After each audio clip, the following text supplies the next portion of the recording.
Hello అండి. మోపుదేవి సుబ్రహ్మణ్యేశ్వర స్వామి temple. ఇది ఎక్కడ ఉంది? దీని యొక్క విశిష్టత ఏమిటి? మనం ఎలా చేరుకోవాలన్నది ఈరోజు వీడియోలో తెలుసుకుందాం. ముందుగా అయితే ఛానల్ సబ్స్క్రైబ్ చేసుకోండి. అలాగే గంట కూడా మర్చిపోవద్దు. ఓకే అండి. ఇది వచ్చేసి మనకి సుబ్రహ్మణ్యేశ్వర స్వామి టెంపుల్ అండి. చూసారా, సుబ్రహ్మణ్య స్వామి ఇక్కడ దేవసేన శ్రీవల్లి సమేతంగా దర్శనమిస్తారండి. ఈ గుడి చాలా పవిత్రమైనది. ఇది ఎక్కడ ఉందంటే మనకి విజయవాడ నుంచి 60 కిలోమీటర్స్ అండ్ మచిలీపట్నం నుంచి 30 కిలోమీటర్స్ దూరంలో ఉందండి.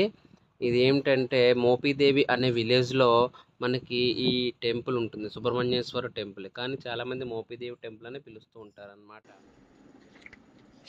శివుడు మరియు సుబ్రహ్మణ్యేశ్వరుడు ఒకే చోట కొలువై భక్త జనావళికి అభయహస్తం ఇస్తున్న ఏకైక శైవ క్షేత్రం మోపిదేవి సుబ్రహ్మణ్యేశ్వర స్వామి ఆలయం. పుట్టలో సర్పరూపంలో స్వయంభుగా వెలిచిన కార్తికేయుడు భక్తుల పాలిట గొప్ప వరమై ఇక్కడ నాగపంచమి, నాగుల చవితి రోజుల్లో విశేష పూజలు నిర్వహిస్తారు. ఈ ఆలయానికి సర్ప, కుజ, రాహు, కేతు దోషాలు ఉన్నవారు అధిక సంఖ్యలో వచ్చి ముడుపులు కడతారు. చాలా మందికి దోషాలు తొలగి కోరుకున్నవి జరిగినట్లుగా చెబుతూ ఉంటారు. పిల్లలు లేని దంపతులు ఒక్కరోజు నిద్ర చేస్తే పిల్లలు పుడతారట. దీని అసలు కథ స్కంద పురాణంలో తెలియజేయబడింది. సచి, స్వాహ మరియు ఇతర దేవతామూర్తులు పార్వతీదేవిని కలిసేందుకు వచ్చారట. వారిని చూసి సుబ్రహ్మణ్యేశ్వర స్వామి నవ్వాడట.